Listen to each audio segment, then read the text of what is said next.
bien, vamos a compartir sobre Primera y Segunda de Corintios y lo que sucedía en aquella ciudad.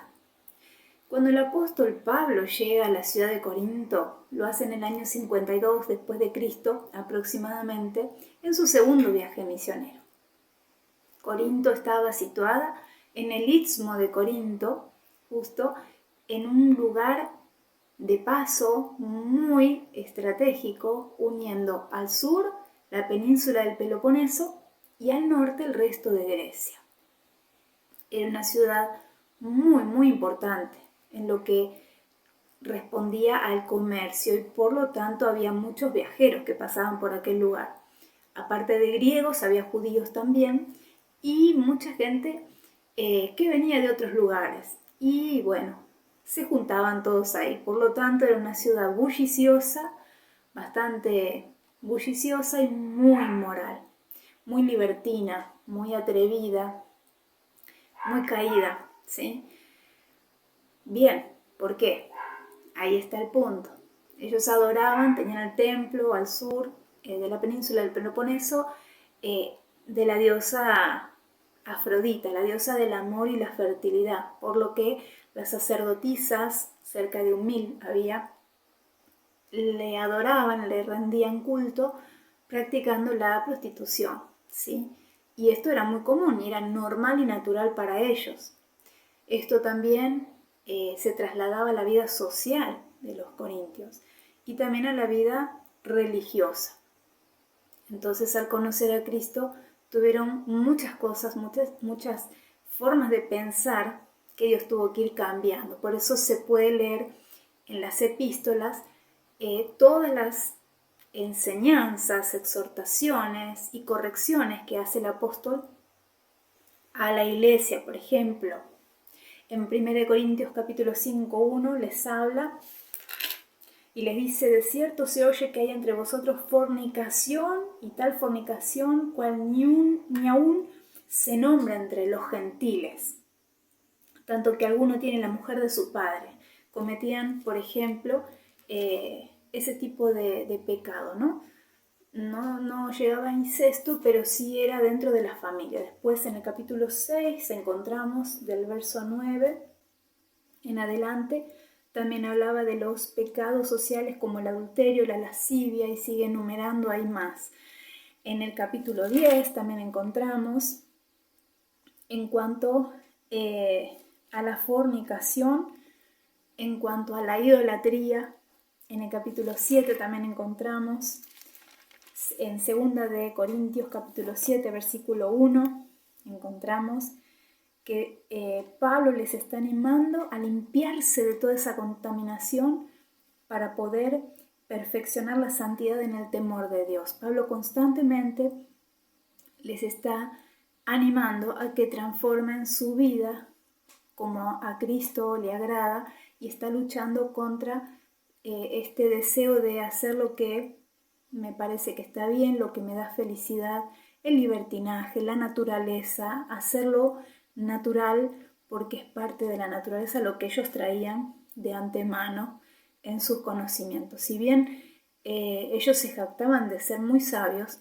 y llenos de conocimientos y demás, les estaba faltando cambiar su mente y corazón y dejar de ser inmoralmente pecadores, ¿verdad?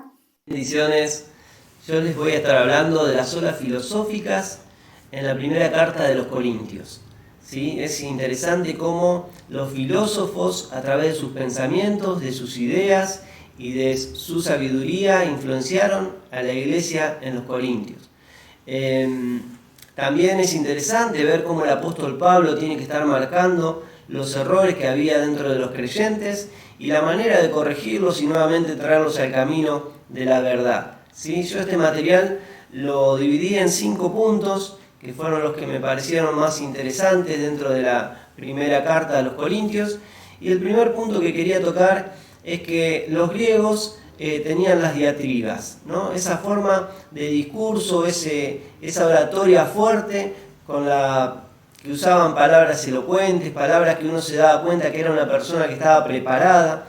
Ya sus discursos también estaban preparados, ¿sí? Para poder impactar a sus oyentes y también para desanimar a todos aquellos que quizás tenían un pensamiento, una idea distinta a la de ellos. ¿Sí? Estas características las usaban los cínicos. ¿Sí? Estos eran filósofos que facilitaban la vida, la hacían más simple, más sencilla, inclusive hasta natural, ¿no?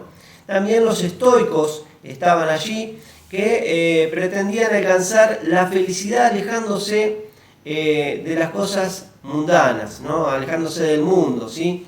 Y les quería mencionar acá la primera carta de los Corintios, en 1 Corintios 1:17, dice así: Cristo no me ha enviado a bautizar, sino a anunciar las buenas noticias, y no con palabras de sabiduría, para que la cruz de Cristo no pierda su poder. Es decir, Pablo estaba diciendo que él no iba a anunciar el Evangelio a través de su propio conocimiento, de quizás lo que él se estuvo capacitando mucho tiempo, donde él nació, tenía toda esa cultura y toda esa enseñanza, pero él no se aferró a eso, sino que fue a predicar sobre Cristo, ¿sí? Y en 1 Corintios 2:1 también habla y dice: queridos hermanos, cuando los visité, les anuncié el plan secreto de Dios, sin usar palabras elevadas ni de gran sabiduría. Pues decidí que mientras estuviera con ustedes, me olvidaría de todo, excepto de Jesucristo y especialmente de su muerte en la cruz. Es decir, Pablo se despojaba de ese conocimiento, de esa sabiduría que él podía haber obtenido, adquirido en su juventud, ¿sí? Desechándolo para solamente anunciar de Cristo y de su muerte en la cruz. El segundo punto se trata de preguntas y respuestas y objeciones y respuestas. Pablo ni siquiera duda en jugar con las palabras. Era un proceso que era muy apreciado por los retóricos y también por los sofistas. Así es como juega Pablo aquí en la primera carta de los Corintios 6:1, donde hace estas preguntas, ¿no? ¿Por qué cuando uno de ustedes tiene un pleito con alguien se atreve a ir a un tribunal de los que no son aprobados por Dios? ¿Por qué no piden al pueblo santo de Dios que decida entre ustedes? Vemos que los corintios eran personas muy conflictivas entre ellos inclusive, y todos sus problemas, sus situaciones las llevaban al tribunal, ¿no? Y a un tribunal que no era de Dios, digamos, que era un juez pagano el que estaba ahí y tomaba decisiones por ellos, ¿sí? Y Pablo reprobaba todo esto, ¿no? No lo aprobaba en absoluto, al contrario, él decía cómo podían estar haciendo eso, ¿sí? En vez de tratar de solucionar las cosas dentro de la iglesia misma y quizás con las personas del pueblo de Dios. Era el consejo que él daba, veía la falta de amor y justicia que había entre ellos. En el tercer punto voy a estar hablando de la libertad, el estoicismo y Pablo. En los primeros 2 siglos vemos que los moralistas del imperio, especialmente los filósofos estoicos, defendían la libertad interior, es decir, la autosuficiencia, independencia absoluta, la posibilidad de actuar como uno quería, que proviene del hecho de que el sabio se acorde a Dios y la razón del mundo. Cuando Pablo reclamaba la libertad para los cristianos, era fácilmente entendido los términos que él usaba, ya que eran familiares para los oyentes paganos. Esta predicación era distinta a la de los sabios, ¿sí? Pablo predicaba de la liberación de la esclavitud de la ley, de la muerte y del pecado, y la sumisión a Cristo, y en ella el fruto del Espíritu. Es la conquista de Cristo y la participación en el dominio soberano de Dios. Muchas almas fueron afectadas por la predicación estoica. Lo que producía en la iglesia era el no desarrollarse y no crecer, ¿sí? Y en Pablo se ve en su libertad por momentos con un sentido estoico. Los gnósticos de Corintios tienen su libertad o la entienden a raíz de los temas popularizados por la filosofía moral cínico-estoica, ¿sí? Y ahí vamos a ver en 1 Corintios 6, 12, donde dice lo siguiente: tal vez sea cierto lo que dicen, soy libre de hacer lo que quiera, pero no todo conviene. Aún si puedo hacer lo que quiera, no debo permitir que me domine, dice, ¿no? Entonces vemos que muchas veces esa libertad que tenían los corintios, ¿no?, al haber entendido que eran libres, sí, que podían hacer lo que querían, a veces los llevaba a cometer cosas que no eran tan buenas, que no les convenía, ¿sí? Por eso Pablo decía que, como dice otra versión, todo me es lícito, mas no todo me convenía, ¿sí? Digamos, él no se apartaba, ¿sí? Se juntaba ahí con los gentiles y todo, pero él en ningún momento desobedecía, digamos, la palabra de Dios o lo que Dios enviaba para su pueblo, ¿sí? Él no se apartaba de eso. Entonces vemos que la libertad que él tenía la seguía manteniendo mientras respetaba la voluntad de Dios. El cuarto punto que quiero tocar habla de la inmoralidad sexual en la iglesia. Y esto está en 1 Corintios 5, del 1 al 13. Yo voy a leer solamente los 2 primeros versículos, ¿sí? Lo pueden leer ustedes también. Y dice: se dice que entre ustedes hay un pecado sexual tan grave que ni siquiera lo cometen los que no conocen a Dios. Dicen que uno de ustedes tiene como mujer a la esposa de su propio padre. Y todavía están orgullosos. Deberían más bien estar tristes. El hombre que cometió ese pecado debería ser expulsado de entre ustedes, ¿no? Y ahí, bueno, sigue después. Pero vemos la gravedad que tenía esto, ¿no? Ni siquiera una persona no creyente o alguien que no conocía a Dios no era capaz de cometer semejante cosas, ¿no? Ese tipo de pecado, ¿sí? Estar manteniendo relaciones con la esposa de su padre, es decir, era su madrastra con la que estaba manteniendo relaciones.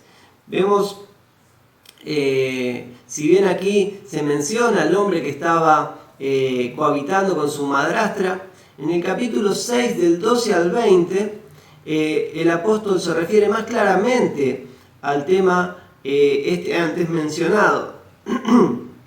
Parece ser que los corintios habían mal usado la frase todo me es lícito. Pablo responde directamente a este error calificándolo la frase en los versículos 12 y 13, ¿sí? Así que vamos a ir ahí en 1 Corintios 6, versículo 12 y versículo 13, donde dice: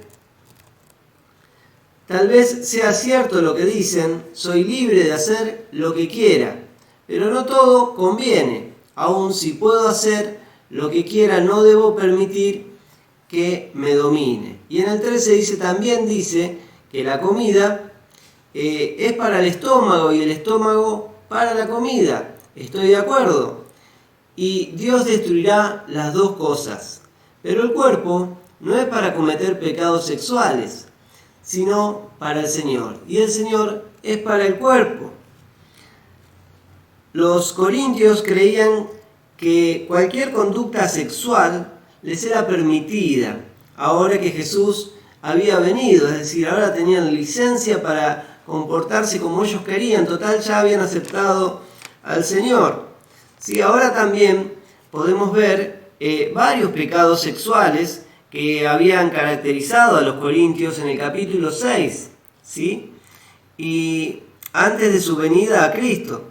Entre estos pecados encontramos la fornicación, el adulterio, la prostitución de hombres y mujeres y también la homosexualidad.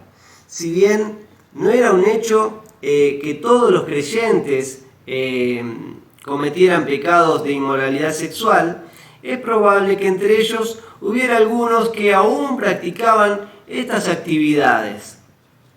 Es por ese motivo que no le llamó la atención a la iglesia el caso del hombre que vivía una relación sexual con su madrastra. Finalmente, Pablo aclaró algunas de las instrucciones que previamente había dado a la iglesia acerca de las asociaciones cristianas, ¿sí? Él quería que mantuvieran una relación con los no creyentes del mundo, pero que guardaran distancia con los que decían ser creyentes, pero tenían grandes pecados y traían una mala reputación al pueblo de Dios, ¿sí? La iglesia de Corintios debía practicar la disciplina apropiada para este tipo de creyentes, incluso hasta excomulgarlos de ser necesario. El quinto punto que quiero mencionar habla sobre la resurrección de los creyentes. Y esto está en el capítulo 15 de Primera de Corintios. Evidentemente, algunos de los creyentes ahí en Corintios negaban que se levantarían de la muerte con sus cuerpos, ¿sí? La respuesta a este error, Pablo explicó: la resurrección de Cristo era esencial para el Evangelio, y para que los creyentes reciban la salvación final tendrían que ser levantados así como lo fue Jesús. Según los epicureos, sus dioses están ajenos a la vida de los hombres, por lo que Pablo muestra que Dios se ocupa del hombre, lo ayuda y también lo juzga. Ahí en Primera de Corintios 15, Pablo les anima a que puedan seguir firmes en ese mensaje que ellos recibieron de parte del apóstol, ¿sí? Ese mensaje que era tan importante para que puedan permanecer y sigan siendo salvos, creyendo, y no que haya sido algo en vano. Lo más importante, dice, que Cristo murió por nuestros pecados, así como dice la Escritura, y también fue enterrado y al tercer día resucitó, como también lo dice la Escritura. Hasta aquí es mi parte de Primera de Corintios. Pablo tuvo que lidiar con muchos problemas en la iglesia de Corintios. Él quiere llevar un mensaje de aliento, motivarlos, pero al mismo tiempo está muy preocupado. Pablo sabía que los falsos maestros y las falsas enseñanzas estaban constantemente tocando la puerta de la iglesia, ya que esa iglesia de Corintios era constantemente bombardeada por hombres con gran intelecto, una gran retórica, una gran oratoria, hombres respetados por casi toda la comunidad ahí, excepto obviamente para Pablo y para Dios. Pablo ve cómo la ciudad se entrega a la idolatría, a la superstición y a la filosofía que reinaba en ese lugar. Ante esto, Pablo responde con el Evangelio, pero los miembros de las escuelas filosóficas responden con burlas. Para graficar bien lo que pasaba en Corintios, hay que mencionar las escuelas filosóficas que existían en ese momento. Una de las corrientes, los epicúreos, decía que el fin supremo del hombre era disfrutar de los placeres que su cuerpo le pidiera. Otra corriente, los estoicos, enseñaban lo opuesto, que el fin supremo del hombre era sacrificar su cuerpo y privarse de cualquier beneficio o bienestar. En este contexto nos encontramos con dos corrientes opuestas, una, como les decía, que daba rienda suelta a todos sus deseos, y otra que por el contrario los restringía. Pero había otra corriente filosófica que predominaba sobre estas dos. Eran los sofistas, y ellos enseñaban todo su conocimiento, que lo daban por plata, ¿no? Uno pagaba para poder tener el conocimiento que ellos daban. Las características de los sofistas era enseñar algo falso como verdadero. Ellos enseñaban a hablar muy bien, a pensar, a ser elocuentes, a ser seguidos por mucha gente gracias a su oratoria. Esto Pablo lo ve como un virus, como una infección, porque dentro de la iglesia habían empezado a surgir estos falsos profetas, donde se dedicaban más a hablar lindo, a hacerse conocidos ellos, que a hablar sobre la palabra del Evangelio.